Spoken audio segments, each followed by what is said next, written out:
Hey guys, what's going on? Jay Curtis Strickland here. And I am Owen Conway. And you're listening to the Conway and Jay Talk Shit in LA podcast. And today we have with us Mr. Kirt Barnes. How you doing, Kirt? Good. You doing good? Yeah. Nice. Yeah. Why don't you tell us a little bit about yourself, Kirt, and what you kind of got going on right now? Oh, man. You spend your whole life, like, building everything behind it, just saying, like, who are you? And now as soon as you're put on the spot, it's like, I don't fucking remember anything I did in my life. Just brain dump. The hardest thing in the world to just, like, kind of talk about yourself. Yeah. I feel the same way. Yeah. Like, that little arrogance creeps in. I don't want to say that. Like, what am I? Yeah. Or What just, is, you who know, am I like, again? Yeah. This podcast is meant to be about living in LA, being in the entertainment industry. Yeah. So maybe a good way to go into it would be, how did you get involved with acting? How did you get involved with... So I grew up in a small town in New Hampshire, and I got lucked out that we had a really awesome kind of like community theater. Just everybody was involved in community theater there, and I got started. Try to talk into 12. the white as much as possible. Thanks, I got involved in community theater when I was like 12. And then small high school programs started up, and we started doing like festivals and competitions and stuff like that. So it always was kind of this like little side hobby that I had.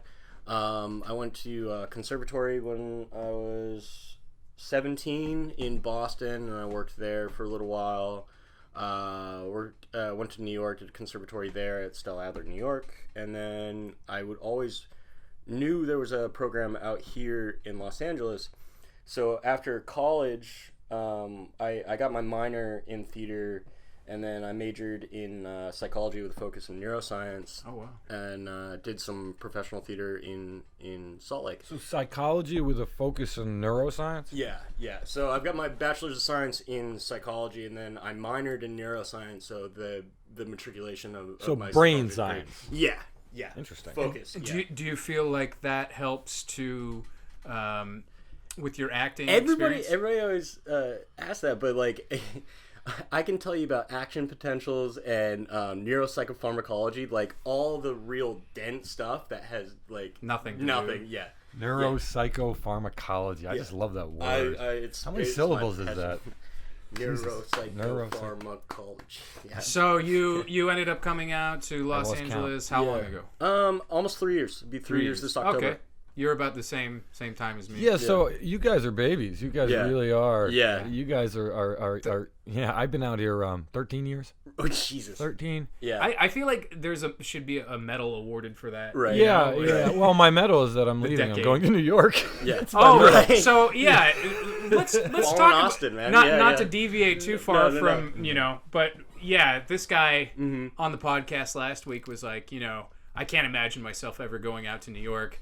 And then it was the same day, right? It was minutes later. It was minutes later, because I remember the phone was on. I forgot to put it on airplane mode, and I got the text, and I half saw it while we were recording, and then we took our little break, and I guess I'm moving to New York, guys. I don't know. Never say never. Yeah. It was hilarious. I'll never be involved with Scarlett Johansson. Never. I will never win an Oscar. Yeah. I will never, ever win an Oscar. Definitely not. It's like your little dream blanket, and just sketch it out and like send it to the universe. No, you got to do it, man. Yeah. I don't know if you're familiar with Napoleon Hill. You have to be, because you kind of came up in the hardcore and metal scene, right? Yeah. And that's one way that we found out we had mutual interest was that through ISIS, not the terrorist organization. Wait a minute. They're called Celestial now. We just got flagged, you guys. Yeah, right. Hi, NSA. We're not terrorists, I swear. Helicopters coming in. I'm training in Syria with a covert. So explain what ISIS is. ISIS. Band. It's ISIS the band, and in fact, there was actually some controversy about this years ago, because they'd been playing as a band for over a decade. 96. Yeah, and then everybody was like, you need to change your name. And they were like, we are not changing our name. Yeah, right. Good for them. Yeah. Good for them. And they broke it's just up unfortunate. in 2008. I mean, disbanded, I guess is a better term for it. And then now they've anytime they do like a reunion, they play under the headliner Celestial, which everybody knows is ISIS, but they opted to do that because it was a benefit show for the bassist from Cave-In that passed away. So. I mean, it's unfortunate that that name has been, it's kind of been taken from them. Well, it's really the swastika. The swastika is actually an ancient Celtic symbol. I forget what it means, but it certainly doesn't mean it kill even Jews. predates that. It's from Indian. Yeah. Is it? Yeah. Oh my god. Because if you guys want to hear something crazy, whenever I used to do the arati in the temple, there would be a little plate, and there was what they call the Vedic swastika on it. Wow. Right. And it's for luck and prosperity. Yeah. See, I mean, so like it's. It's a similar thing with this band, ISIS. It's unfortunate that that's been taken from them. The white supremacists are trying to take the shamrock now, too. Yeah. Oh, really? Shamrock tattoos on. That's always been Aryan Brotherhood kind of thing. Exactly, but fuck them, man. There's no Aryans. Please. Yeah. Half of those dudes are Jewish. So what I was saying, though, as far as, like, the hardcore connection, HR from the Bad Brains, he would always tout this book, Think and Grow Rich. Okay. And that is I mentioned this on the podcast. Well, we had 2 attempts to do a podcast, but they didn't quite work out. We had a couple of false some minor starts. technical difficulties, but I mentioned this book on there, and it's one of those books that you can read for positive affirmations. Right. And you read the book. They say you're supposed to read it 3 times, and you do the exercises in there. And when I did the exercises, I ended up qualifying for SAG and then ending up in Los Angeles like within a month. Yeah. So like I believe in the power of positive thinking. Intention means everything. I mean, I always get mad at hippies though. It's like intention is everything. Yeah, intention is the base of everything, but intention without effort is nothing. Oh, for sure. Yeah. Yeah. Well, one of the things that it talks about is like, you have to set a goal for yourself, and then you have to build your team. And you have to do all sorts of other things that correspond to what it is that you want to attain. So it's I've found a personal just attitude adjustment makes such a difference. For sure. I mean, just being like, instead of envying and pouting about what you don't have, realizing that in the first world we've never really experienced real poverty. Even if you're poor in America, if you're homeless, even then, you're not really experiencing true poverty. You have access to doctors, you have access to bathrooms most of the time. You have programs set up to try to get you off the street. There are people who are born, live their entire lives, and die without ever experiencing running water. Right. And it's not that trying to negate depression and things like that, because that stuff is, trying to suppress all that is dangerous too. But just a simple perspective adjustment, I have found, really has changed my life. And things get better if you just stop whining. Yeah, it's true. Yeah. Nobody wants to be around a whiner. Nobody wants to hire a whiner. And if you put that vibe out that the world owes you something, it's terrible. And there's a lot of people who walk around with that. So especially in this town. Many. A lot of actors, unfortunately. And people who, I'm not going to name names, obviously, but people who are old enough to where they should know better. You know what I mean? Not your 19-year-old acting student. Yeah, he or she's going to be probably a dipshit. Yeah. And I mean, even if you're working at, it always kind of sucks, like, working in restaurants and stuff like that. But, like, working for your art, if you get to go do that, you're so lucky. You're so lucky. So fucking lucky. And especially if you're in a position to where you're almost bankrolled. Like, I wish that I had been here when I was younger. Sometimes I think about this. I'm like, would I have put as much effort forth if I had somebody bankrolling me, like my family, right? And I had all these opportunities to do all this stuff? Would I have had the impetus and the motivation to better myself and move forward? Or would I have just become like a party animal, like a socialite? Squandered it. And I see a lot of kids here that have that opportunity. I'm like, I wish I had what you had. I wish. But at the same time, I feel like it's always the right time. And like, back to that attitude adjustment is like thinking, oh, if I had done this then and been there at this time. No. I mean, thinking like that, now you're losing sight of the opportunities that are right. It's the biggest waste of energy is the regret game. Yeah.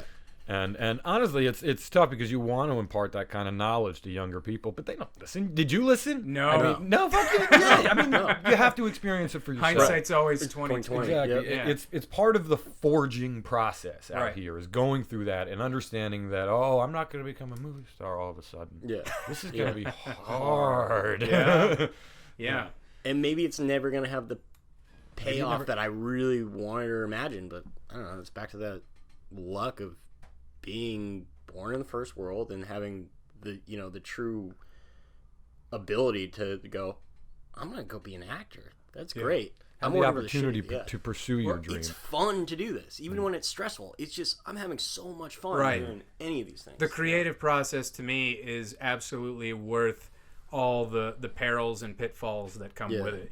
When I get to be in that moment to where I can create something, play music, whatever, what have you, I just kind of forget about all the other shit, and I'm not, like, I'm hyper focused, and I'm just. It's like, I'm not a particularly religious person, but to put it in those kind of terms, it's like I feel that's what God or fate or whatever put me here to do. Yeah. And when you're in the zone, like you're talking about, you feel like it's like your ego, all of it kind of disappears, and you're just this I don't know, this being, this machine that's creating that energy transcendental and meditation, Zen, that being all in all being, just feeling. Yeah, the connection, being all in all being. Yeah. I know that. Yeah, I know that feeling. We'll come back to that because I know you have an interesting story about that. But let's.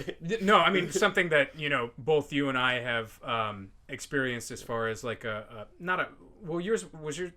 We'll come back to it. The religious aspect, religious, spiritual, living as an aesthetic. Yeah. Semantics are a tricky game, but I think even people who are hardcore atheists, on some level, all people are wired to be kind of superstitious. Sure. Yeah. You could be a hardcore scientific atheist and know that there's no logical reason, there's no effect that patting the plane before you get on it is going to have.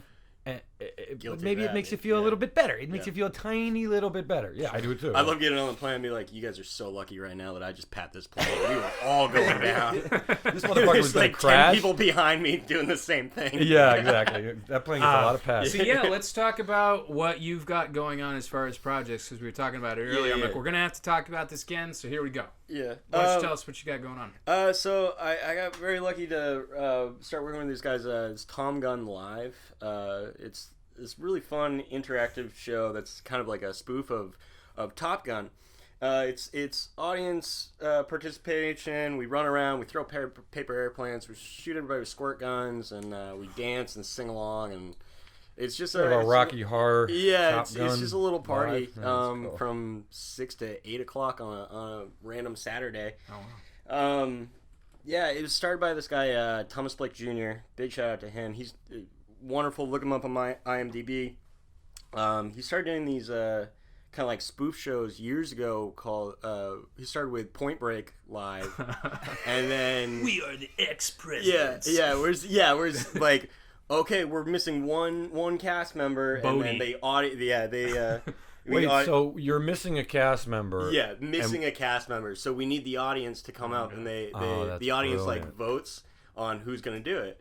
And so everybody else in the cast knows their lines, and they play their characters straight. And then we run around and kind of like give them cue cards, so they just go through it. That's fucking brilliant. Yeah. That's fucking brilliant. So they start with Point Break, and then they did Terminator 2, Judgment Day. Oh, hell yeah. And then now they're doing Top Gun, and they've been doing that one so for it's like a years. choose your own adventure live reinterpretation It's different every night. It takes a lot of improv skills, a lot of fast thinking. I mean, you know what that is? That is doing new shit with theater. That is doing shit with theater that you can't do with streaming or movies or TV or whatever. That and that is that gets me excited. You know what I mean? Because theater, there's a lot of talk that theater is dead, and people have been saying theater is dead since the advent of photography. Right. But I think the book is gonna kill, or the written word is gonna kill, oratory. Right. But this idea, I feel it's kind of coming into a full circle moment where there's so much TV and movies, and you have so many options and so much content. People are going to look for a new kind of entertainment experience, and they're going to go back to the roots. I feel that's that's brilliant. That's a fucking $1 billion idea, man. The podcast has almost reinvigorated the radio serial. Very much so. Yeah. Very much so. People want to hear new content, and when you're driving in your car, you want to hear shit they can listen to on the way to work. You might want to hear something fictitious, and so Joe Rogan on in the background now is like it's huge. Yeah. We got Joe. Listens to him. Joe Rogan and Sebastian. And it's a great new news source because it's not the news fed to you. It's actually listening to people. Right. Point blank. There's not telling you. There's a slant on it, but it's not a corporate slant. He really does not seem to be full of shit at all. Yeah. Which is so rare for somebody in a position that he's in. Yeah. He really does genuinely seem to be genuine. Yeah. And he's the gold standard of fucking podcasts right now. He's fantastic. One I always recommend to people too is the Bret Easton Ellis podcast, which is really good. Yeah. It's through Patreon. But he's always got some really interesting guests. He's a brilliant guy. Yeah, he's a great writer.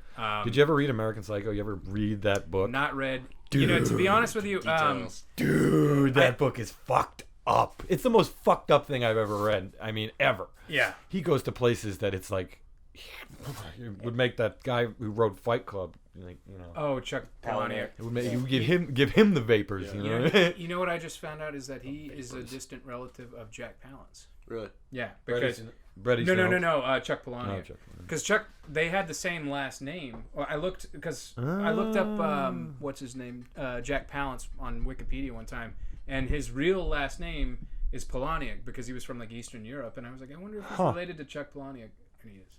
That's funny. Yeah. So Chuck Palahniuk's brilliant too. Yeah. Now that we were on the topic of Top Gun. Yeah. What have you seen the trailer for the new one? Vaguely. I mean, I keep telling you, like, I'm not a cinephile. We could put it on right now. Nope.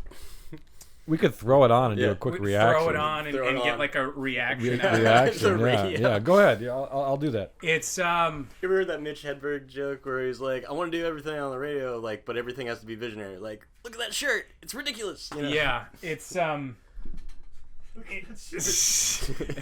It's going to be interesting to see how we gauge a reaction without any sort of video or anything like that. Well, come on, because we'll just be watching it. But it's. I don't know what to really think about it. I'm Top Gun was a movie that played in my household quite a bit when I was a kid because we had these. It's amazing. Like it's such a quintessential 80s American film. Absolutely. Like, how did you, like, TBS, it was there all the time.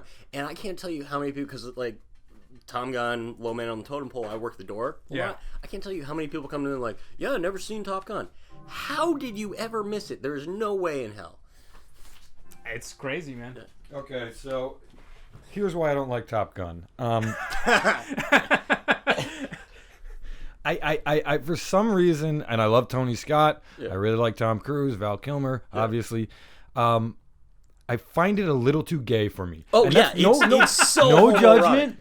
You know, we were talking about 300 last week. 300's got a lot of homoeroticism, and I love that fucking movie. Right. Yeah.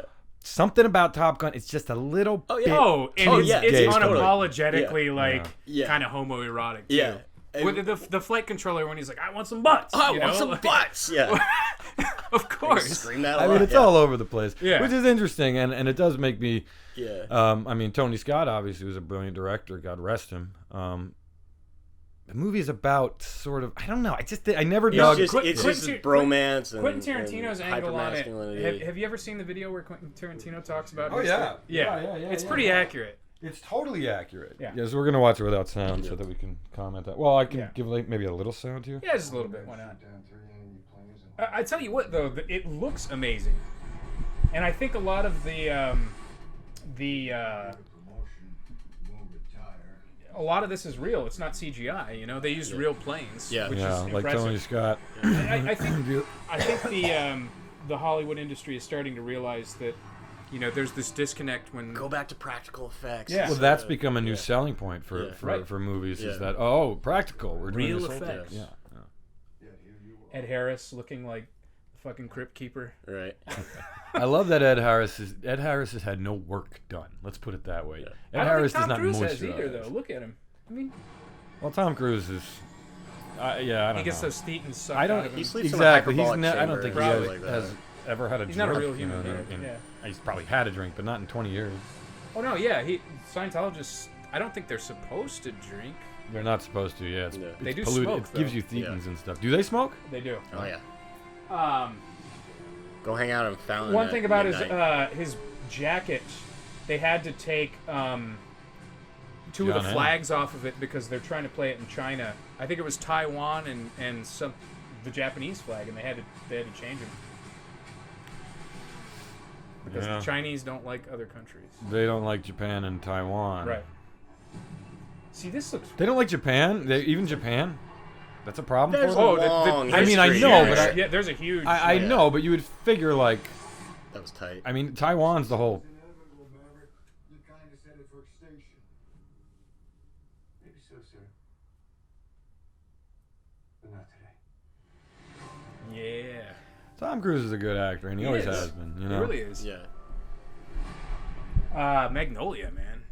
He's so I still good. haven't seen that. Oh. Yeah, it's on my list. Do it on a day where you don't have to do anything else. Right. I don't have those days anymore. It's like a Lars von Trier movie. where I he's- don't have a lot of days like that anymore. It's a bummer. Yeah. I miss those days. Oh, now he's talking to Conan. Autoplay. Yeah, no, I might go see it. I don't know. I was telling him on the last episode, I think I'm done with like franchise movies. You know? It's just nonstop. Just like let's remake this. Let's remake this. Yeah. Remake this. That being said, Thought I already I'm saw glad they're this. doing Ghostbusters again.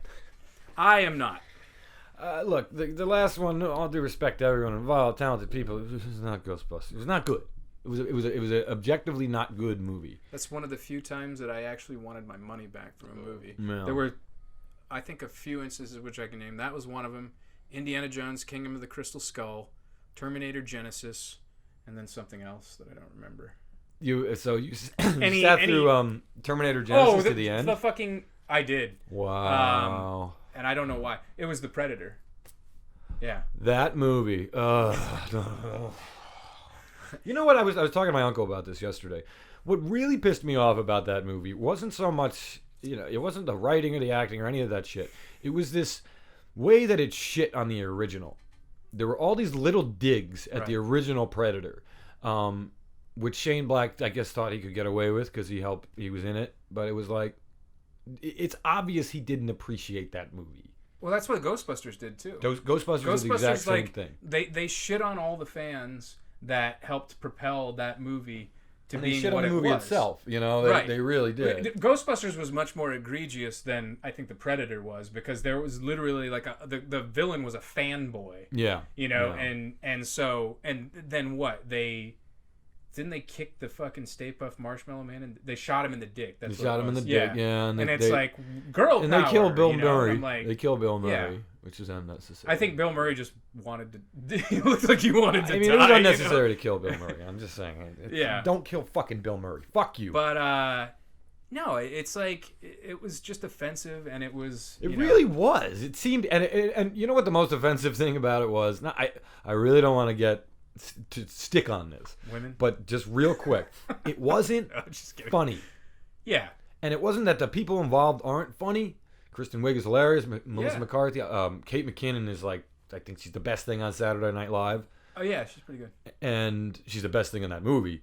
And Thor, that dude's fucking great. He's a fucking great actor. And he's fucking hilarious. He's got great comedic timing. It's just the material sucked. It just didn't, it was not good. And Did you see it? Nope. it's this... You it's name this, it. I haven't seen it. It's this thing where I know so many talented writers and filmmakers who are just dying to tell a story like that, make a movie like that, Right. and would give it their heart and really, really make a piece of art that meant something, that was also commercially viable, this and that. Yeah. And I don't think Paul Feig really gave a fuck about Ghostbusters. No. I think he thought it would be a fun project, but I don't think he was a fan. And I think you should hand it off to the fans, as long as they're capable filmmakers like Abrams or. Well, I think there is a level of when you're not a true fan of a franchise, because I think the best Star Trek movie is Star Trek 2, and Nicholas Meyer has been on record by saying that he's not really a Star Trek fan.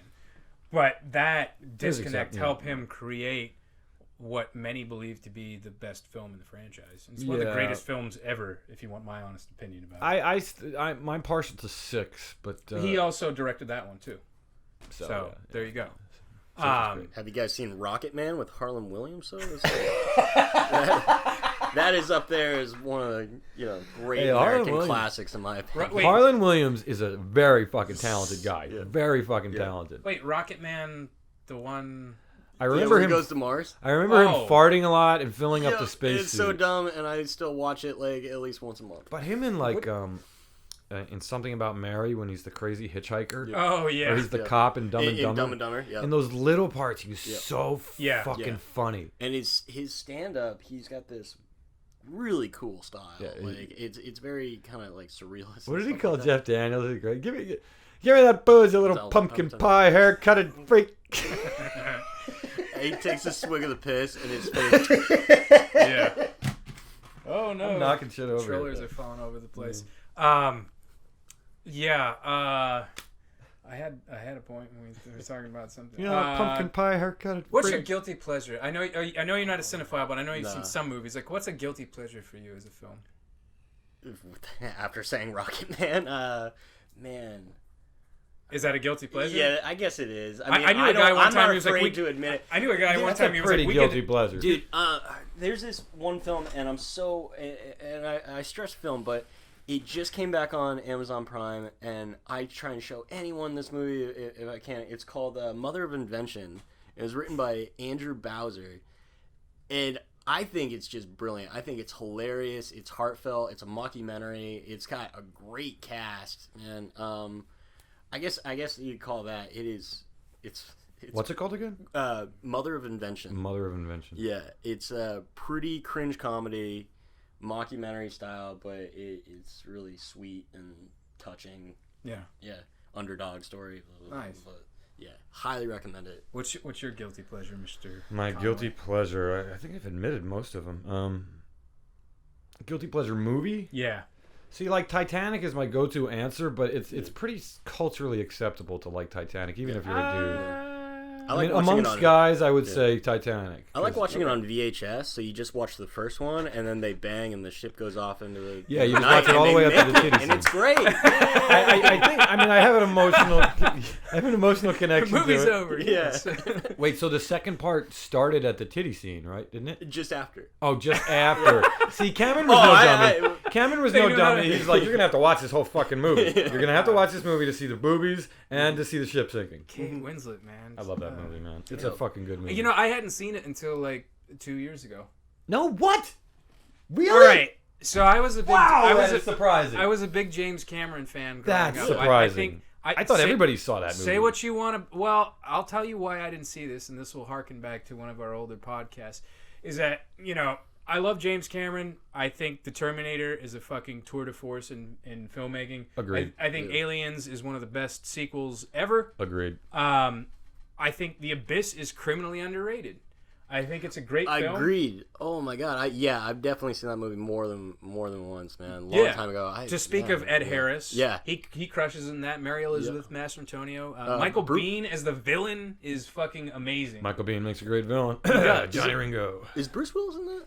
No. I'm thinking of someone else. But like when they breathe the liquid nitrogen and stuff like that, it gave me chills like thinking about having to do that. Right. Oh, man, it was amazing. To go back to Titanic, they fucking killed it with that Celine Dion song. That song, that's one of my guilty pleasures too. Yeah. It's a beautiful song. And everybody knows it. I'm not a big fan of her voice, but it's a objectively beautiful song. When that flute comes in, man. Here's what you do. You go on YouTube. Okay, John is leaving. That is officially the end of the podcast. Thank you, everybody. Good night. All right. Here's the thing. I'm not a big fan of that rendition because it's very poppy. I don't like her voice. It's too quivery, but whatever. She's way more successful singer than I will ever be. But if you listen to like a cover of it, like a girl at a piano, sing it, and you just listen to the lyrics. And it's this beautiful haunting melody. I don't know. I really I really love Titanic. Well, my problem with it was anywhere you went, they played that fucking song. Yeah. It was all over the radio. It was all Yeah. over MTV, VH1. You walk into the fucking Target, grocery store, that everywhere. shit was Yeah. playing. Yeah. Yeah. And so it just like was overkill. Yeah. And You I go to heard your that aunt's house, it is on. your girlfriend's listening to it. I heard that song 100,000 fucking times before I saw the movie, and I was just like, I don't want to see this fucking stupid movie now because you just killed it for me, Celine Dion. Yeah. She just like the chest pound thing. I don't no, even want to visit stop. Quebec anymore. Now I'm really leaving. All right. So Just 1 second. Every night in my dreams, I see you. I feel you. Oh God. Okay. all right, we're done. That can only go on for so long. So yeah, that was one that I just wasn't. I'd had no real desire to see, and then I actually watched it. I was like, this isn't bad. I'll tell you what's great about that movie. The casting. Cameron was such a history buff and he had such this connection with Titanic. You go in and you see the actors next to the real people that they play. Oh yeah. And he nails it. It's spooky. Oh, yeah. How real. And they're not like, I mean, it's just his attention to detail, his commitment to that movie. And I know, look, it's kind of a cheesy love story, but that's what made it work. That's what made it so. I got Cameron obsessed made with Titanic history after that, man. Like, loved everything about it. Oh yeah. I mean, he's a brilliant filmmaker, and no, he's not Martin Scorsese. He doesn't make those kinds of movies. He makes movies that he makes sure everyone goes to see. Yeah, but you look at his earlier catalog, and like that's a consummate filmmaker right there. Right. Like he gives a shit, Yeah. Like Right, he like wants I- to make the best possible film that he can. Somebody close to me complains about the script in Titanic a lot. It says it's just a tacky kind of romance, and I'm like, yeah, but he did that on purpose. Yeah. Because he knew that if you want immortality, you go after the teenage girl market, and you corner that. And smart. Yeah. And he's come on. It was the biggest movie of all time until Avatar. How many And then now Avengers. how many museum offshoots are based around that movie? Branson, Missouri. There's this Titanic museum, and this is kind of a weird tangent, but I always find it morbid whenever I go to one of these things, and they always have like, put your hand on this block of ice, or put your hand on this water, and it's like, how cold was it? Yeah, just Jesus like Christ. smiling. It's like, I mean, you 1,500 people died in this. Jesus horrible Christ. way to die. Family fun, everyone. I mean, I can't. There are terrible ways to die, and probably worse ones. But I mean, freezing to death in ice cold water. You want to know Quick something and even numb, more yeah. morbid? Yeah. I went to the 10,000 block of Cielo Drive last night, where the Manson murders were. Oh shit. What were you doing over there? I just wanted to see it. Uh, I'll tell you, because neither of you guys have seen Once Upon a Time in Hollywood Yeah. yet. The El Coyote is where they went and had their last meal. Sharon Tate and her friends, Jay Sebring and the Folger heiress and her fiance. And the night that I got hit by a car, I went to the El Coyote before that. It's on Beverly, right? It's on Beverly. Yeah, I it's used to not drive far past from the it. new Yeah, Beverly. Yeah. So when I saw it in the film, and this isn't a spoiler because it's historically, Right.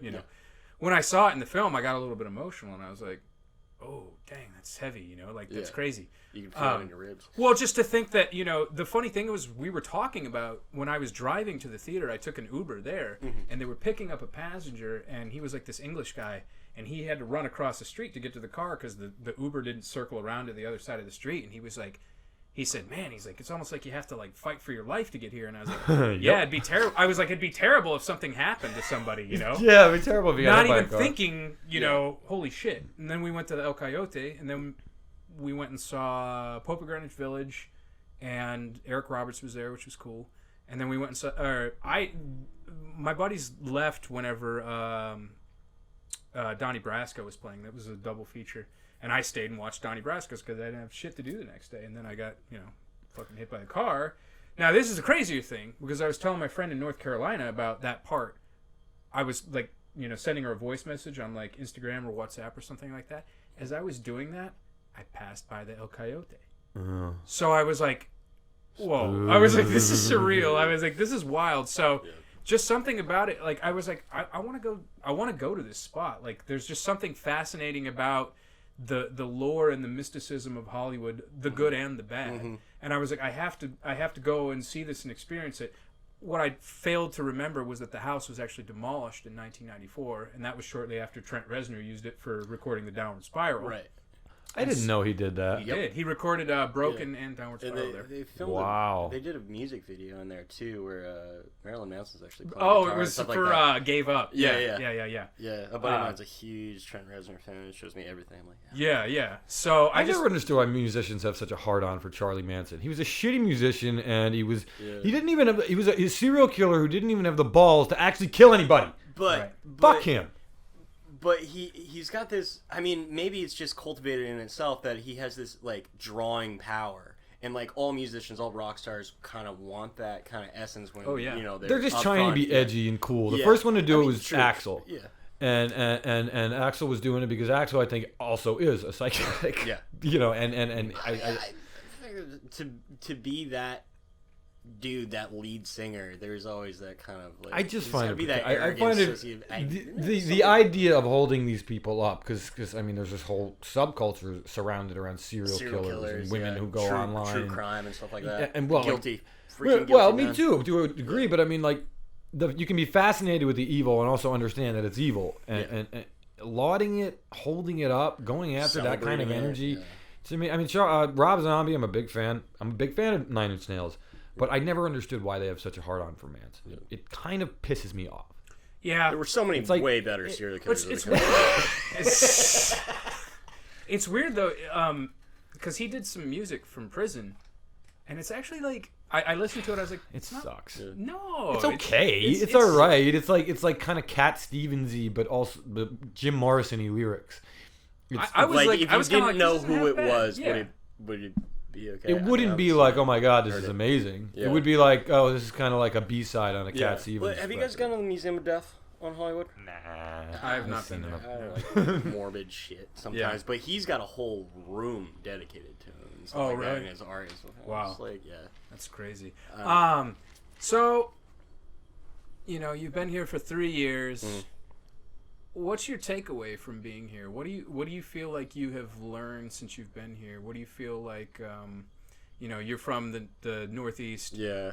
What do you feel like you like about being here? What do you feel like you like about being back east? Man, I mean, what I've learned in LA so far, and I guess it's the same over, is stay focused, don't get discouraged, and I guess that's probably the best thing in most life. I mean, but I mean, I've also realized that like I figured out what I see as my pinnacle of success is being able to act and not have to live in LA. That's kind of the goal, though, Yeah, isn't it? right. Yeah, right. I don't know. I love LA. Yeah. Where else do you want to live?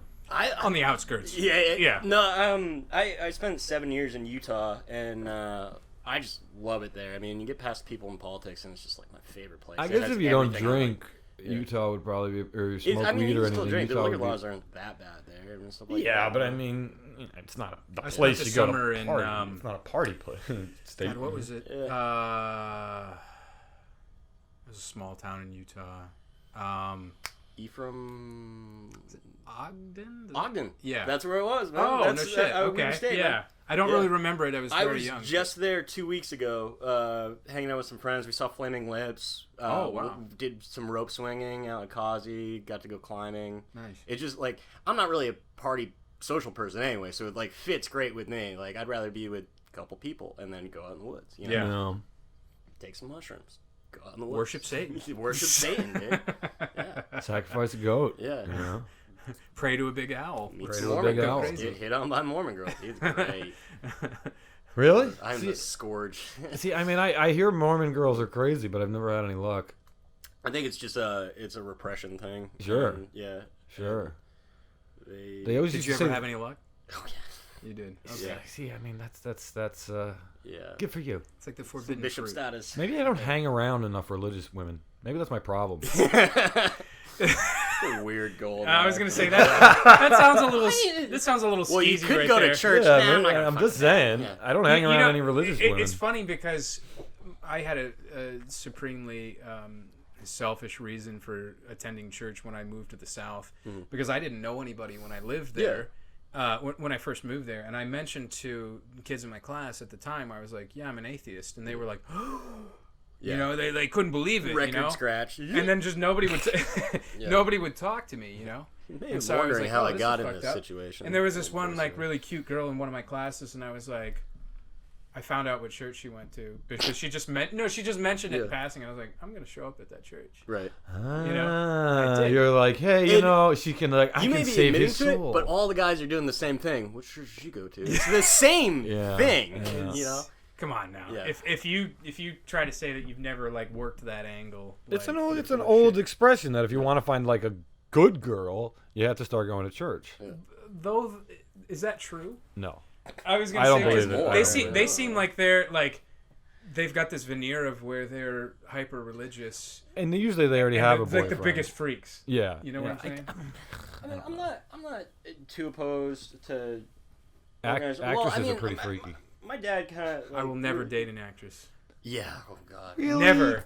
I know Okay. you're just saying never. Say never. I know, but I I will would say never. but I I mean, will never imagine fucking you were date talking an about actress. Scarlett Johansson earlier. Yeah. Seriously, I mean, like if Scarlett Johansson, you just ruined that for yourself. you got Do you into realize it, that? if you had had a a chance. shot at Scarlett Johansson, you're saying No, you that would- means it's gonna come true now because I said never. It's never gonna happen. She's gonna hear this and she's gonna be like in her little like smoker voice that she's got. She's gonna be like, yes, I'm gonna call you John. You know, Yeah. like no. Who do?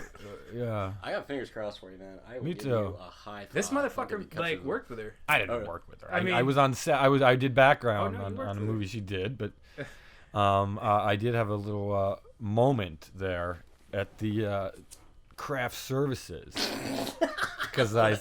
This is a great story. Yeah. I've made him tell this like 3 or Because 4 times. it's ridiculous, but this is what goes through your head when you're background acting. I saw this cute girl, and she was in like sweatpants and like a little hoodie, and she had her baby there with her, and she was like rocking the baby in the stroller and kind of singing to him. And I was like, She's got a kid? yeah. Oh, it's all over. So I was like, No, oh, never she's mind. got a sexy voice, and she looked up at me, and it was like, you know, kind of an eye contact moment, and I kind of looked like, because I couldn't tell who I knew I recognized her. I thought maybe she was somebody I know, and she did the same thing back at me, kind of that, do I know this person? Right. And then she turned away, and it wasn't until like 5 seconds later I realized that was fucking Scarlett Johansson. Yeah. That's where I recognized her you don't from. realize is she walked away and goes, "That's Owen Conway." I think she probably thought I was Joseph Gordon-Levitt's ugly little brother. Or something. You Ted Raimi. Ted Raimi, yeah. Mother- Rasputin. All due, Ted all due Raimi from respect- Sequest. Yeah, Rasputin. Rasputin I don't had know. blue eyes and he was taller. I than don't me. think I'd ever date an actress. I think it's just too much kinetic energy. The Scarlett Johansson. It's like Laura says. Laura says like Laura Leva at Still Adler. She said that you know, it's like Highlander. There can be only one. You know, Yeah, it's a and, good like, point. It's a good point. It's a very good point. Yeah. I don't know. I don't think I would have a. I mean, here's the thing. I mean, the most all candor. The most women I've had luck with are actresses because I don't exactly look like Brad Pitt, but I'm a good actor, and that goes a actresses long find way. that sexy. Yeah. So I'm Brad Pitt fucked, just I happens guess. to have an advantage because he is good looking and he is a good actor. It's Women like- are Even if he was innately a shitty drawn actor, to he'd still talent. do fine. You know, like you could Say that again? like, Sorry. women are kind of like innately drawn to talent, or like anyone in, Sure. in these kind of relationships, they're drawn to talent. Like you could be horribly. I mean, look at a lot of rock stars. They're not good looking, but they're so good at that, and then just women flock to them, you know. Well, it's almost like having like a godlike status a little bit, you know, like Back to that Manson you got thing, like a man. special like superpower. Yeah, exactly. that He Manson was thing, able to yeah. like exhibit all this mind control over all these really lost young girls, you know. And I mean, I get he's a fascinating character and everything. I do. Because he is interesting. If you watch footage with him and stuff, I mean, obviously there's some, he's insane, but there's some sort of method to the madness. But like a lot cliche of on like we hear about like cults and stuff like that, and you go, "How stupid were you? How did you get sucked into that?" Yeah. But like, and It's easy to say that from the outside. I mean, maybe it's a little arrogant going like, "I would never do that," but like, who are these You people don't know, that though. do get sucked? You You don't know, though. I mean, it all of us are looking for meaning. We're all looking for a Exactly. place to a team, So our you can't family. judge you know? people for actually like the Yeah. reasons behind it. It's just like, how could you? It's choose just how does that Kool-Aid, you know? devolve into murdering an unborn baby and stuff like that? I mean, where does it? It is The fascinating. line, Ron. Yeah. I'm going to say this right now. I'm against murdering an unborn baby. I'm going to back you up on that. I'm going to say I'm also against murdering babies. I think it's a bad thing. I agree. Jay, you think it's a bad thing? You know, are we talking about in a legal context? No, I mean, I just realized what I was saying. I'm like, legal, am I? moral. I'm just Whatever no. I mean, it's a bad thing. are we going into the abortion? No. Oh no! Yeah, I didn't don't even think do about that. that. Yeah, let's avoid that. Yeah. In fact, let's not talk about that unless there's a woman here. You know Let's, what I mean? I think that's for sure. fair. Let's take a little break and we'll. Yeah, we're at 45 minutes. Thank you very much. I'm going to cut all this chatter out right here. Since I'm cutting this out, I can say anything. Balls. I would have said that. Tracer couldn't, knowing that she could, and they both get it. They both got nothing, and they could talk all night. They could talk all night, but all they're getting is talking. She's living in the fields too.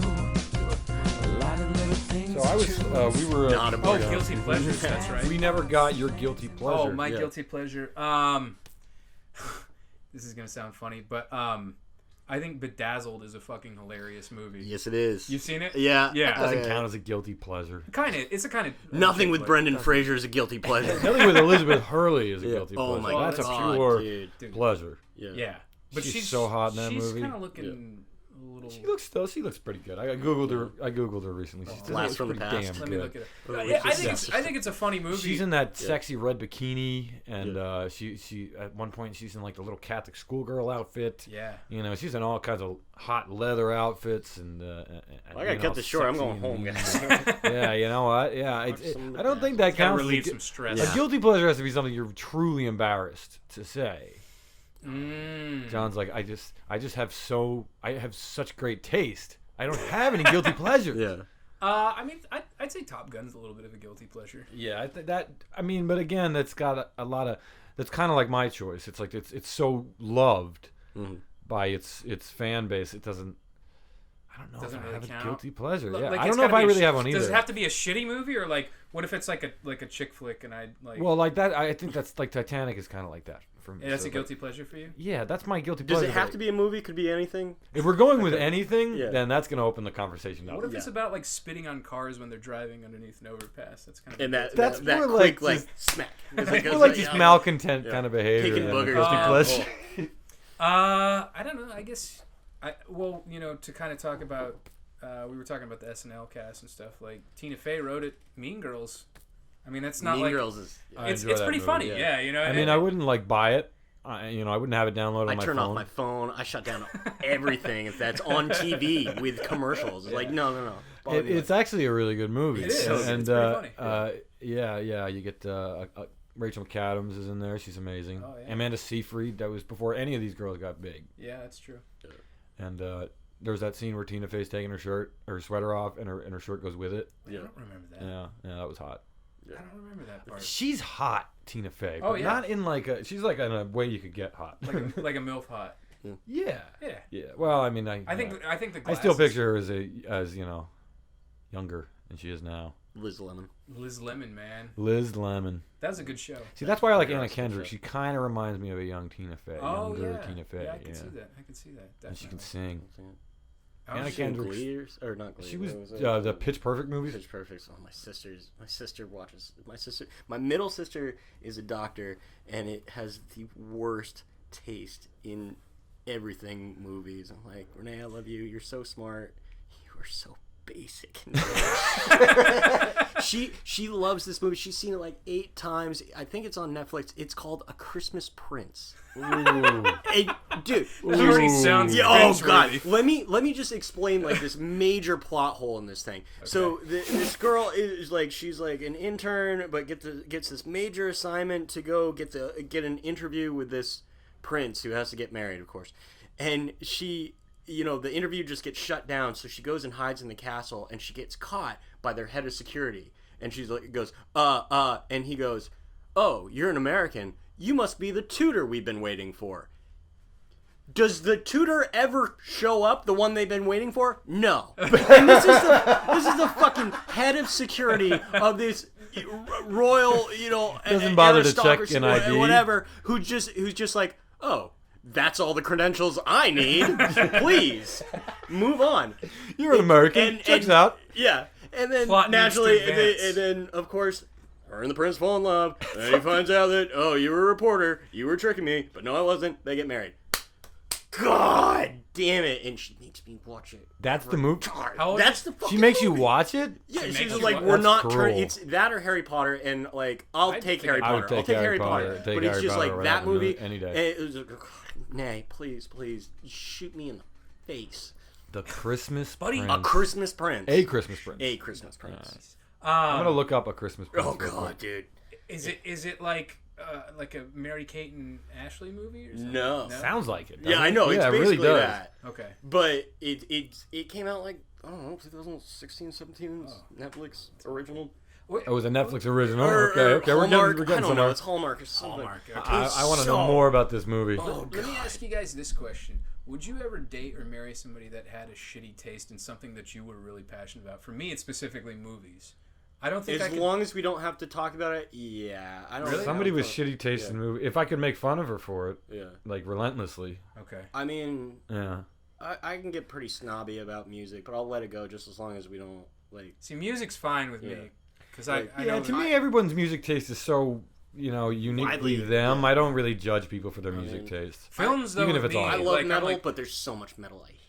Oh, for sure. God, it's so bad. Like, I'm not a huge, black metal fan. Like, some of just that got stuff to is get just into it. unlistenable, man. Yeah. Some of it's okay, but Yeah. most of it I'm just like, nah. Some of those. Okay, so here we are with A Christmas Prince. When a reporter goes undercover as a tutor to get the inside scoop on a Playboy prince, she gets tangled up in some royal intrigue and ends up finding love, but will she be able to keep up her lie? It's starring Rose McIver, I mean, without even giving. I thought you were going to say Rose McGowan. Ben Lamb, I don't know. Honor Neefsey.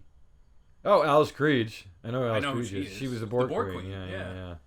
And a bunch of other very talented people, I'm sure. A bunch of other Of other folks here. C-list Let's just take a look at a couple. First review here. If you want a movie with no surprises, twists, unique plots, characters, or any kind of deviation from a very strict formula, then you'll probably like this movie. I don't mean that in an insulting fashion. This movie is the food equivalent of cotton candy, sweet but without any substance. The only surprise is the lack of professionalism in their head of security. It's- You're still caught up on that, all right? dude, seriously. Does she flirt with him or something? Does she give him No, she just goes, oh, you're an American. You're the tutor. And is the tutor dead? It's never talked about him. The plane crash. I don't know. I've seen this movie more than once, and it just frustrates the hell out of me. Way more than it should. So the subtext maybe for it is that she murdered the tutor, cut her face off, and was wearing it face the entire time. Yeah. But you There's have to just do that. blood dripping down. You must be easy, Leatherface. And then they fall in love. And Christ. sorry. Sounds like a pretty awesome horror Yeah. movie, frankly.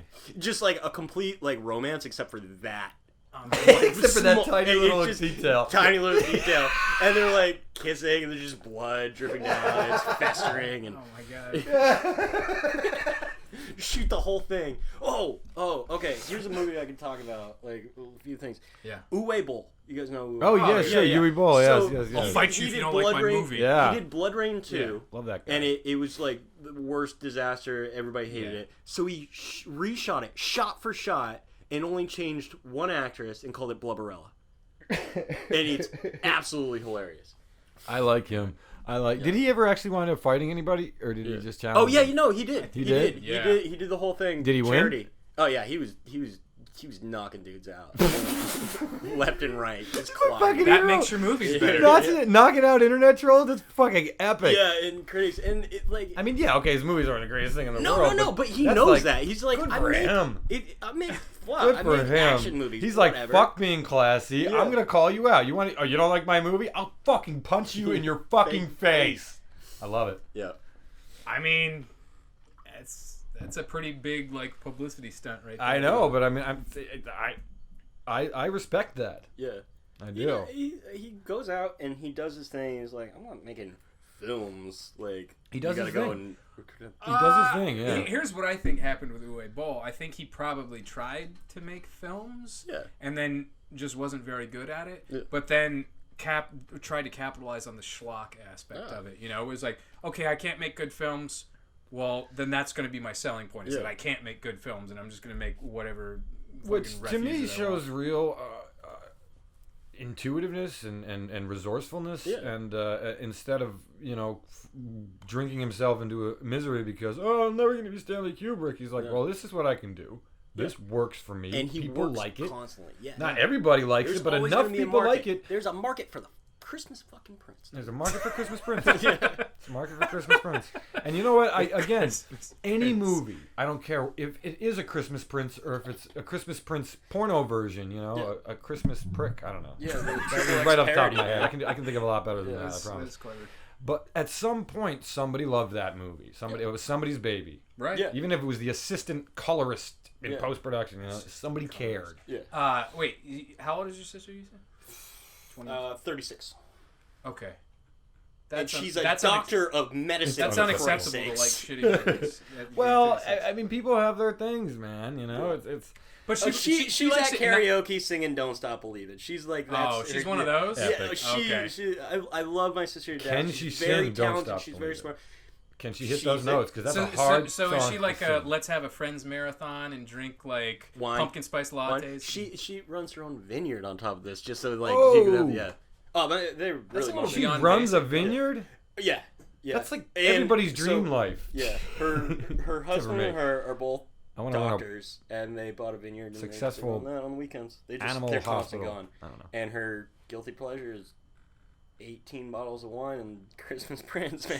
Jesus Christ. I think after 18 bottles of wine, a Christmas Prince would probably be pretty Oh, good. you're rewinding it to get all the subtle plot points for You're sure. like, Oh, the little nuances. Apocalypse Now. Yeah. Kirt, what do you do here, like as far as to decompress? How do you get rid of stress? Oh, What do you do? man. I love climbing. I do that a lot. You do wall climbing or like... Bouldering. Oh, so what's Yeah. bouldering? Bouldering is climbing without ropes. It's usually shorter, more technical things, and if you fall, So you can hit like the pat. scale a cliff? Yeah. And then hence I busted He my brought ankle. Oh, I busted my ankle like over a month ago, and it's still What's the hurting. tallest you think you've ever scaled? With no rope? Yeah, 22 feet. it's pretty high. yeah, that's really high. Yeah, It's pretty high. Especially outside, it gets. That's high enough. Make or break. Yeah, that's high enough to seriously fuck you up. Yeah. Yeah. And you go with friends, and you've got these crash pads that you put down and Oh, stuff like you that. put down like stunt pads? Little Yeah, stunt pads? yeah. That's cool. That's smart, And I then guess. it's a nice. How often really does learn somebody from fall? all the time. Okay, so All the it's time. relatively safe. Yeah. Yeah. Yeah. So that's how you injured yourself? Relatively safe. Like, stay focused. Don't and go with friends that you trust that kind of like catch you and like throw you into the pad and stuff like that. But That's how roll you got hurt? ankles. Was you fell? Yeah. Oh, okay. And I just wasn't paying attention in it. Where were you doing this? I was just training at Hollywood Boulders. Shout out to Touchstones Gyms. Send the check. Oh, so you were at it was like an inside I training was place? inside. They were doing I was trying to get ready. They were doing a competition on that Saturday, and I was like really trying to prepare for it, and just stupid idiot. I've done that, man. Yeah. When that adrenaline gets up, you're like, I can go further, I can go faster, I can go harder, and then It wasn't even Oh, I adrenaline. I just like everybody's there, and it was like, and I was like trying to be cool doing this V6 problem, and I was doing it real like smoothly, and like, oh, I'm just gonna drop down and do it next time. Pop. Oh. Yeah. Fell. It was like from I don't know, probably 12 feet, something like that. Straight pretty high. it's a pretty good Yeah. fall. Yeah. Yeah. So, do you know like how to do prat falls and falls where you don't Oh hurt yeah, yourself? yeah. I love doing that stuff. It's a valuable skill. Do stunts. Yeah. Not like Hodor Ben or anything like that. Oh but- yeah. He's I was about to mention. Does insane. he go to that gym? Yeah, he used to. Ben's yeah, we insane. used to Yeah, climb yeah. all the time. That dude is a Yeah, he's monkey. nuts. Yeah, He's awesome. tall and he's lanky, and it's just like, They- jeez, dude. He's like I don't know spider monkey. if he's ever done. Has he ever done stunts in films? I feel Yep. like he has. Yeah. Yeah. He Yeah, must have. that's I who mean, he's doing in he better Iceland. be. Yeah. Yeah. Has he done any here? I think a little bit, but it's also visa Oh, issues. that's right. That's right. Things Yeah. we don't think about, and it was like, Yeah. No, because he'd be perfect for it. Some of the stuff that I've seen him do is like so impressive. He's you know? incredible. He's Yeah. incredible. It's like, whoa. Some plays in at Stella, I would like choreograph or like work with other people on like not other than August Osage, but oh, that's not what I was laughing at. But like when we were doing, was it Chekhov in Yalta? I worked with a kid. Showing him how to roll and how to fall and stuff like that. I did a lot of clowning. I was just about to say, we were talking about having those like superhero type powers, like Bent, like he's kind of a handsome dude, and he can just like do a backflip, and the girls are like, "Oh my god!" Literally just standing in front of you, just do backflips. It's just, how you doing? Like just scale a wall. He's like parkour and all that shit. Yeah. Just scale a wall. It's the skills. I mean, I'm so jealous. I used to do a lot of that stuff. I'll show you a video I showed on this back in Utah. For those of you who can't see, we're watching a video of Kirt. Rope swinging. Kirt is rope That's swinging. everyone. You can't see. I can't. Oh see shit! Yeah. He just did like a double triple backflip. Yeah, it was a double. It looks like a triple, but Well, I had to slow it down. It was like 25, 30 feet off the water. But like I was up there and like I'm 31 now. I'm like I remember just like hucking this shit when I was 23, trying to impress teenage girls or 18-year-old girls, and they were never in rewind. That's what you call it. But they were never. They were never like super impressed by it. And then I'm still doing it, and it's just to impress my friends. But now, like, you get hurt more, and like that's the thing. Your you get fear older, comes up, and then you just don't recover as quickly. Like I grew up kind of not semi-pro, but like I compete in snowboarding and stuff like that, and I had some sponsors and shit a long time ago. And you ever crash? A lot. I broken hand, broken ribs, dislocated hip, ruptured intestines. Ankles, wrists, concussions more than I can remember because of the concussions. I'm beat up, dude. How do you feel? Do you feel like you are a changed person? Like have you transformed since coming here? Do you feel like what's your biggest like lesson that you've learned? I suppose patience. It's a good one. Yeah. Owen used in contentment. All we need is just a little patience, absolutely. Yeah. Owen used the analogy of, you come here and you do something like as far as a film or like a commercial or whatever, and it's like putting a brick into the foundation of like a bigger structure. Yeah. So I'd say that's a really, really good analogy, actually. Thank you. Patience. Yeah. No, it's a persistence game, and it's one of those things where you just got to keep, I was chatting with someone last night. It's persistence and endurance. Endurance, because you have to take care of yourself physically, mentally, spiritually, if you're into that sort of thing. Which most people. Oh yeah, that's something that we can comment on. Your time in the monastery. Ooh. I wasn't so much. I was living at one when I was in India, and it was in McLeod Ganj, and I was living with a Tibetan. Where were you in India? I was all over. I was in Delhi, of course, Varanasi, Rishikesh, Kodia, and McLeod Ganj and Dharmasala. Okay. I was there for a little over 4 months, doing different volunteer work when I was like 19. Wow. Yeah. What kind of volunteer work? I worked in an orphanage. I worked at the Mother Teresa home. I worked at the Tibetan Jewish Exchange. I'm not Jewish, but I worked with this guy Darpka as an English tutor, stuff like that. Wait, so I didn't know you. Did you actually meet Mother Teresa? Or? No, she was. Was she long past? Dead by then, 96, 97. No, she died like much later. I think she died in no, because I remember it was Saturday Night Live and Will Ferrell doing Harry Carey. He's like, Mother Teresa died. That wasn't good. Oh yeah. I myself wasn't a fan of Mother Teresa. Yeah. That's gonna be like 98, 99, I think. Really? Yeah. I'm looking this up because I would say late 90s. Yeah. Late 90s. Oh, she did. That's right. You're right. What was the year? Oh, What's the year? The reason I thought she was alive much longer is because they were talking about canonizing her. Yeah. So it was a big debate. Okay, What was the year?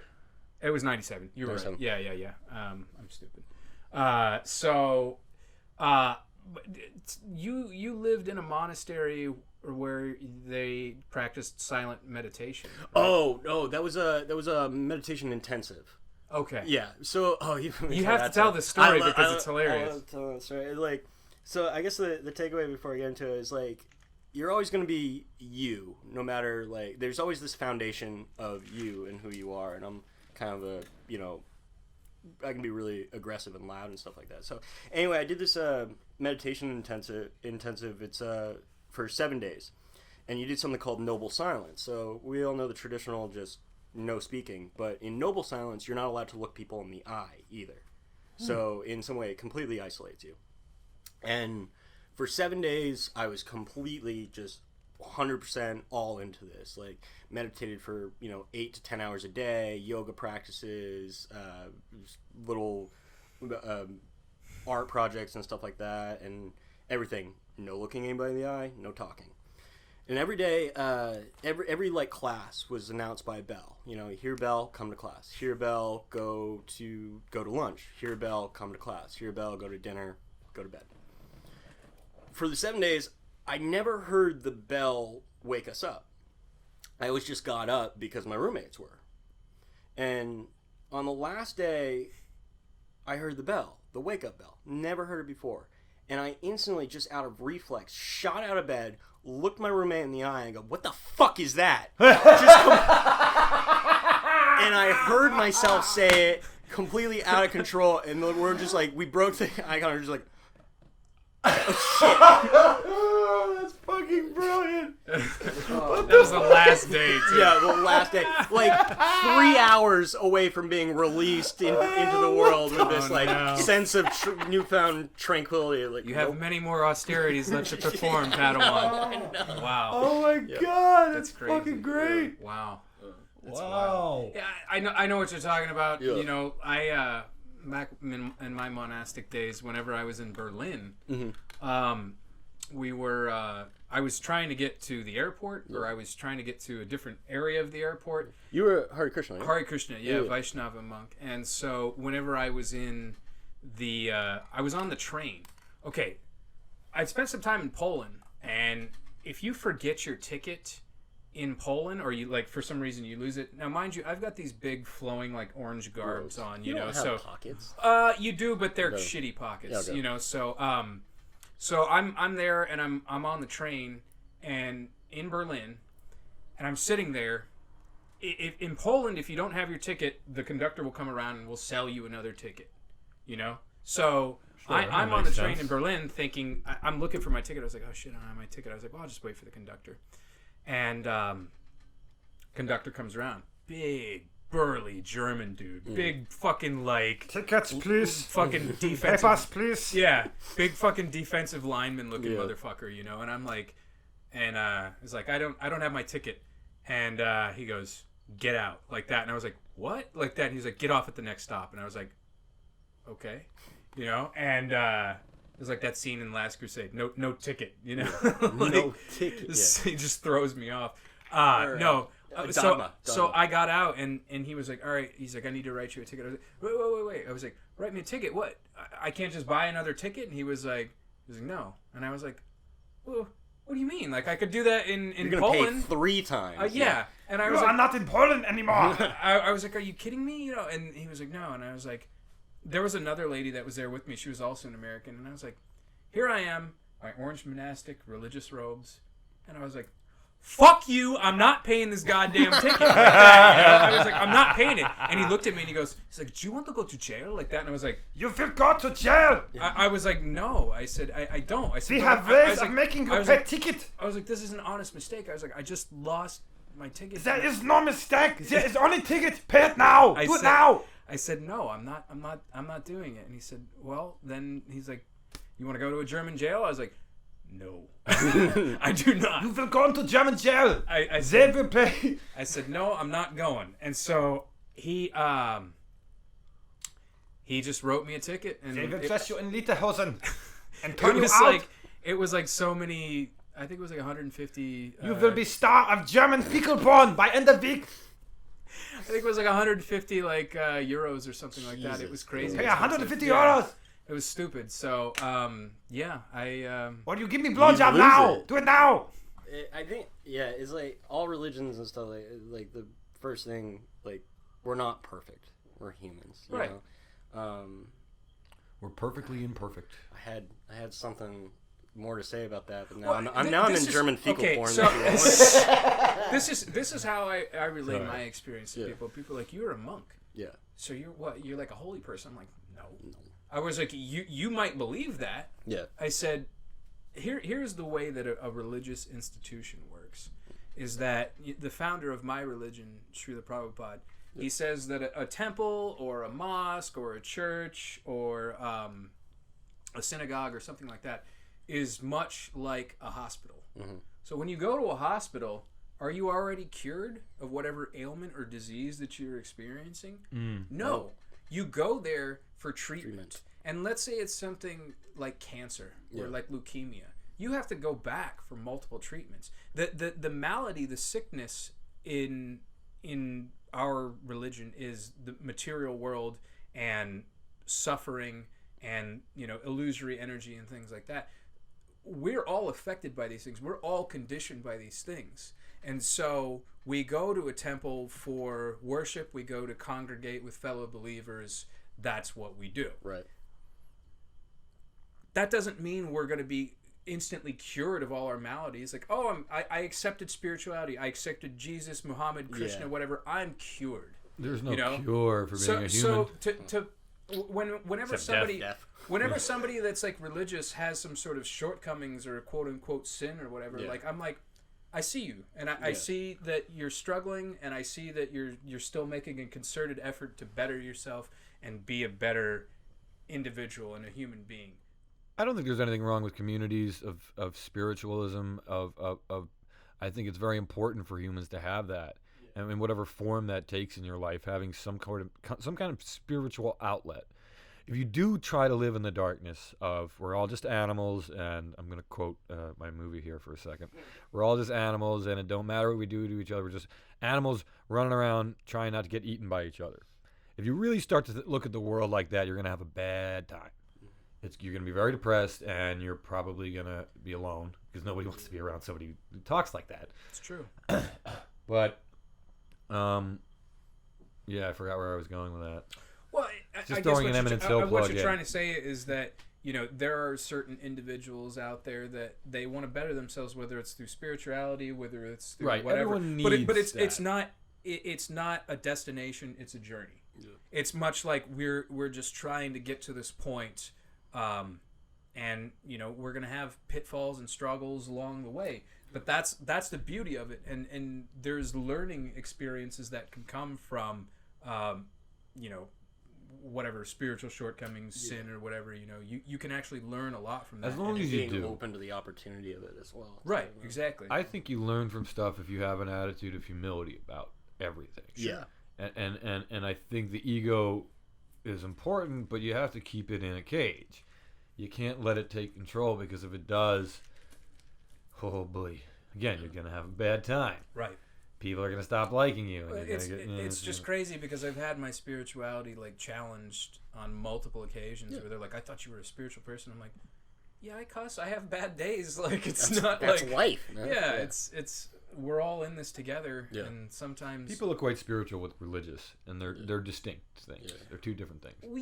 They blend, they overlap, but they're two different things. I mean, Hare Krishna has always been said to be a spiritual science, that's what it is. I mean, there are traditions and there are things that fall under the banner of religion, but it's so much bigger than that, and I mean, I think any religion, we just seek to be better people, and it's I think an atheist does that too. They'll find their own religion, and ironically, for a lot of it is atheism. Yeah. I am an atheist. It's just another religion, another person who's sitting in the room telling me that they know for sure. Yeah. Exactly, man. I don't like that militant idea, and a lot of I call myself an agnostic. I grew up devout agnostic, and my family is like, yeah, we go to church, but the only point of going to church is to be part of your community, to be available to help them.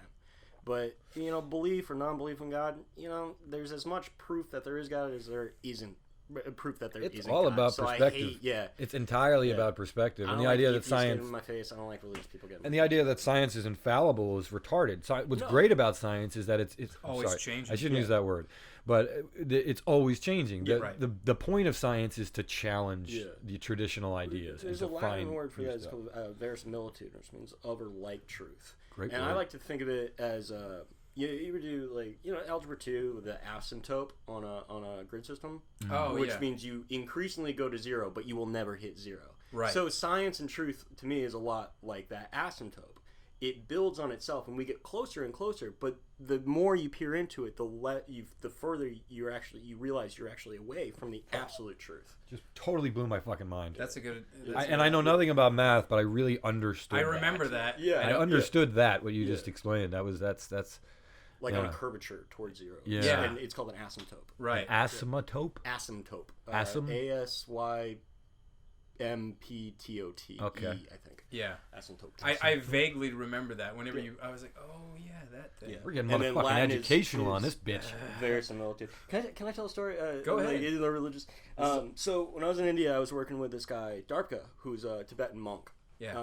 And him and I are great rapport. Love him, miss him. He blew me away. So he was probably like in his early 30s, and he's a Tibetan monk. He'd been a monk since he was like 11. In Tibetan society, one of your children goes off to the monastery, and that's what they do, and they become the religious head of the family. So at like a couple years prior to him living there, he escaped Tibet from Lhasa as a refugee, and it's about a 1-month hike from Lhasa to where you're safe in Nepal. And so you camp in the day and you hike at night because the Chinese will shoot on sight. He comes all for his religion and his faith and, his being as Tibetan, and he's living in McLeod-Ganj. So when I'm there, I'm teaching him. The Dalai Lama was there and doing conferences and speeches and stuff. And he got really excited about taking me. I'm like, hell yeah, we're going to go listen to the Dalai Lama. So he brings me up there one day, and I got this great shot. It was the first day, so he told me, because he was there every day, that the Dalai Lama turned and bowed to the crowd and stuff like that. It was awesome. It's on my MySpace. Anyway, Dalai Lama You're goes still there. rocking on MySpace? Oh God, yeah. Oh, Fuck wow, Facebook, dude. yeah. What You year are is it? seriously Yes. retro. Anyway, You got Dalai your Lama- profile song up there too. Oh, God. I'm updating constantly with my new friend stuff. Anyway, Is Tom still your friend? always? Tom Only unfriended friend. me. Everybody I else felt very banded me on weird MySpace. about that. Just I don't really think you fun. can unfriend Tom, can No. you? He unfriended me. It was very strange. I'm trying to tell a story. Go ahead, sir. So the Dalai Lama is having a speech on, give up on tolerance and more of acceptance, love, your enemies, and try and, understand their point of view, and through that you'll kind of have this coalescence. And, Sure. He's of course speaking in Tibetan, and there's I'm listening on the radio because there's translators constantly going in a bunch of different languages, and you listen on the radio outside. And I'm sitting there, I'm 19 years old. I'm like, this is the most amazing thing ever. I'm like, listening to Dalai Lama. It's crazy. And I look over to Darpka, and he's sitting there just throwing rocks. He couldn't be more bored because he lives this every day. Oh yeah. Yeah. And it's it kind of blew me away. Like, you've given up your whole life. And I was like, yeah, I do this. It's fun. It's boring. I'm in class right now. So he traveled with him then. Yeah. Okay. Well, so yeah. I mean, Darpka lived in the monastery that the Dalai Lama lived at when he was not traveling. Okay. And that's where you come. And McLeod-Ganj and Dharamsala are Tibetan refugee towns. Oh, So, okay. Yeah. Yeah. But That's cool. And I mean, that's travel, cool that man. you got to see him speak. oh, I was I mean, blown yeah, away. And yeah, I'm looking it's- at the guy who lives this every day. And I'm like, well, fuck it. Yeah. This is work for me. Yeah, this yeah. is my Right. 9 to 5. Yeah. Yeah, it's like when I was. It's not the same thing. Yeah. But when I did a background on Hail Caesar, Right. I'm thrilled because I'm looking at movie stars and I'm seeing the industry at the top of its game, the big machine Yeah. and how it moves. And the makeup guys are like, fucking, I just want to go home. Yeah. I'm so over this shit. Please.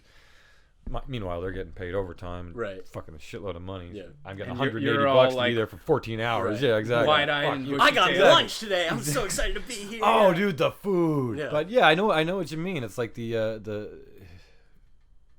we get jaded. We but- get jaded. Yeah. We get spoiled. Yeah.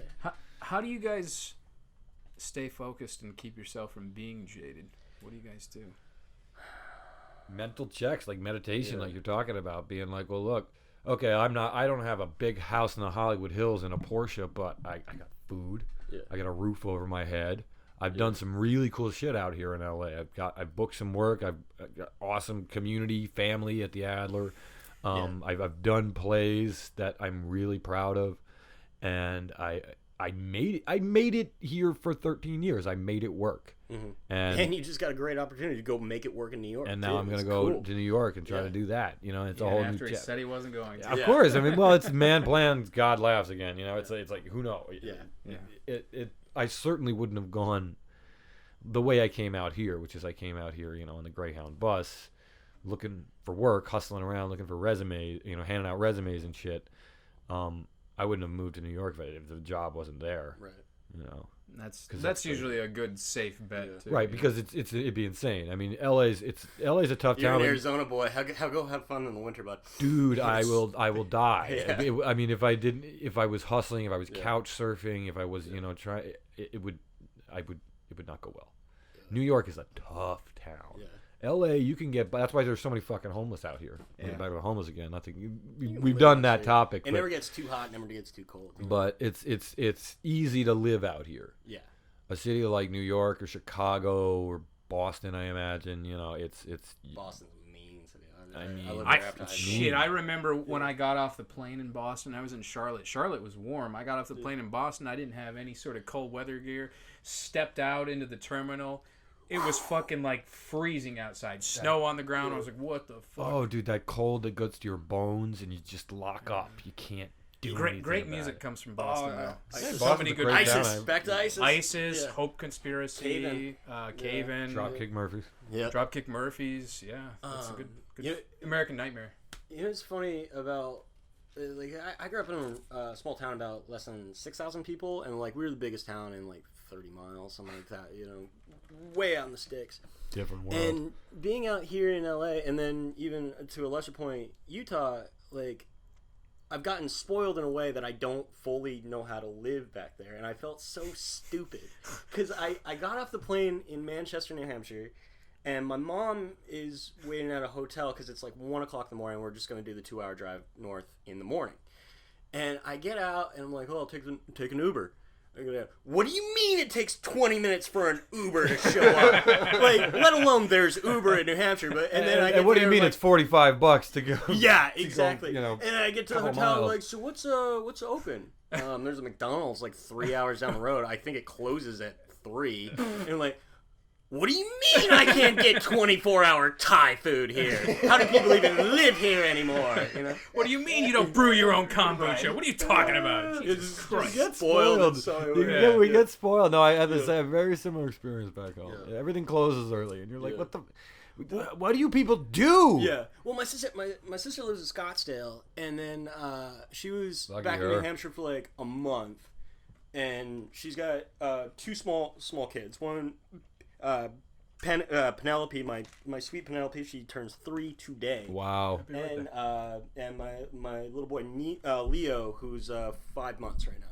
Wow. Leo Little gets kids. sick, and she's just like, "Oh shit! I can't Postmate shit at 3 o'clock in the morning. There's no 24 hours." So he's like, "We're so No. spoiled." Yeah, we are. We really one- are. What do I do? Go out in the woods and whittle a shot right now? One way that we're You spoiled. grew is- up here. How Smoke. can you We not? do smoke signals or some shit. I grew up here. Why can't you survive anymore? I know. We're so. brag to all my friends about the movies that I see out here. I'm like, yeah, I just saw the new Lars von Trier movie on a rooftop in Hollywood. It was fucking awesome, you know? And like, they're like, shut up. Yeah. My friends don't give a shit. Unless the only cool thing was I saw Monkey from Korn like my first week out here. I was crossing Hollywood Boulevard and he was there with probably his wife, in this convertible, and it was kind of like the Scarlett Johansson moment, frankly, because I looked at him and I knew who he was, and he looked right back at me, and I was walking and there was this eye contact thing, and I didn't say anything. I think he was waiting for me to be like Monkey, but I didn't, and he just drove off. But I remember him staring directly at me, and it was that weird experience you have when you see somebody you've looked at in magazines and online for You wanna your And whole he life. fucking front of drove you. away going, "That's Owen Conway." Yeah, he was I like, know "Oh my that guy." God, I know that guy." Yeah. It's wild. Yeah, one day. Yeah. Yeah, we're at about 40 minutes here, so we can wrap her on up. I think. Yeah. It's been a Anything good else one. you wanna? It's been a good one. say You're there, an Mr. interesting Kirt? fucking dude, Kurt. Yeah. You've had an interesting fucking life so far, man. Well, grass is always greener, you know. Wow. It's I never. said it was interesting. I didn't say it was great. Yeah. I'm just kidding, You man. suck. I'm just fucking with you. Oh wait. Hold on. I want to say something. Uh-oh. There's new developments in the medical testing. Okay. Yeah, this So is my if you favorite guys- topic. Yeah, because they've been slagging me about this forever. It's the best One topic. thing that I was telling them last week was that I've been doing medical testing in order to make supplemental income to make ends Oh meet. yeah. As the you la- want the- to do, and I don't mean that sarcastically. The last one I'm not going to tell you about because it was a whole nother story. I'll send you the link to the episode. Yeah, You we've listen to it. covered Yeah. that one. But this time Covered this that week last it's depression studies, and they gave me this little like fucking Fitbit that I gotta wear. Yeah. It's like an Apple Watch or something, and like I gotta wear this for like a week, and I don't know exactly what it monitors. I wasn't really paying attention. I guess maybe I should have been. Yeah. It's a fucking mood ring. Yeah. But I gotta chronicle every day my my activities, and like I have like a log of things that I do during the day. I guess it's to maybe document stress and things that you do and things like that, because it's like I said, it's related. Can to I depression. see it? Can I get a closer look at it? Yeah. It's got like no markings on it at all. Yeah. It looks like one of like almost like an iWatch, but it's gray. I was gonna say like play Metallica, Yeah. you know, or something.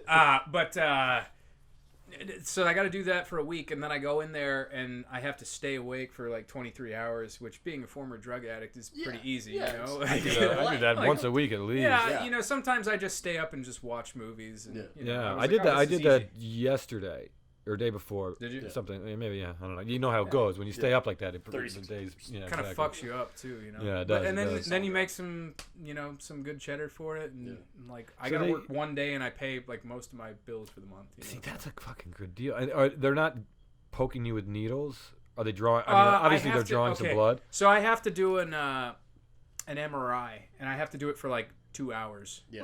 And I said, well, Yeah, that's where I you're said, earning that I said, money. am I gonna get to watch movies in there? And they said, yeah. And I said, can I watch the most jarring, like unsettling, like fucked up thing ever, just so I can like, you know?